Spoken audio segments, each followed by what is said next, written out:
Olha, novas informações dão conta de que órgãos públicos, nos quais estava prevista expressamente a atuação do escritório da esposa do ministro Moraes, não tiveram a atuação do escritório da esposa do ministro Moraes para o Banco Master. Então, afinal de contas, o escritório da família do Moraes fazia o quê para o Master para ganhar 129 milhões?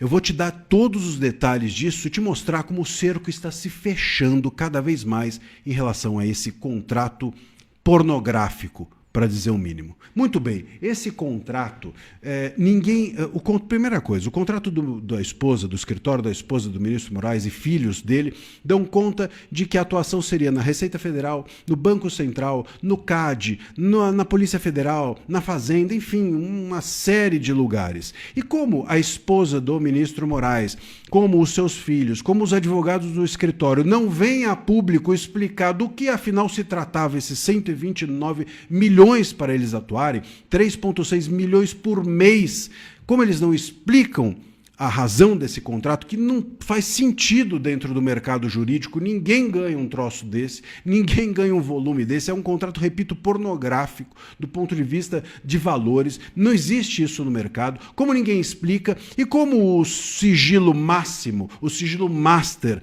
foi imposto pelo ministro Toffoli no STF, e ninguém mais tem acesso a nada a respeito desse caso, a imprensa começa a ter uma boa ideia, que é assim, eu não sei, então, o que foi feito pelo escritório, né? Então eu vou descobrir o que não foi feito. E começa a buscar os órgãos e perguntar, teve atuação aqui do escritório do ministro Moraes? Alguém atuou para esse órgão? E aí as informações começam a aparecer. E foi exatamente isso que ocorreu. A imprensa buscou o CAD e o CAD falou assim, aqui ninguém atuou. Aqui a esposa do Moraes não atuou. Ninguém desse escritório tem registro aqui. Foram no Banco Central, a mesma coisa. Olha, aqui a esposa do Moraes não atuou. Aqui ninguém desse escritório tem registro. Não há nenhum acesso ao Banco Central e ao CAD de pessoas relacionadas a esse escritório. E aí começa o cerco a se fechar, porque se o contrato previa 129 milhões para atuar nesse e naquele lugar,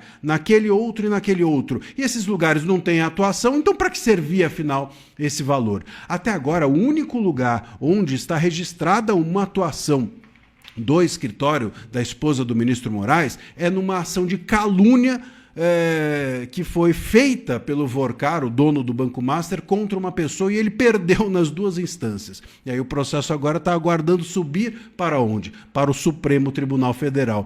Provavelmente essa deve ser a grande chance deles. Então, quer dizer, o cerco se fecha no sentido de que se ele não atuou aqui e ali, não justifica o valor já é injustificável mesmo se tivesse atuação. Agora, não tendo atuação, afinal de contas, então qual era o serviço? E essa é a grande questão, porque se o serviço não aparecer, vai ficar muito difícil justificar que não havia por trás desse contrato pelo menos uma intenção de buscar-se algum tipo de acesso privilegiado aos tribunais superiores, em especial ao STF. E isso é muito constrangedor, é imperativo que venha a público imediatamente alguém desse escritório e explique qual afinal era essa atuação. Se era uma atuação legítima, se era uma atuação lícita, se era uma atuação que era moral, ótimo. Então, explique-se.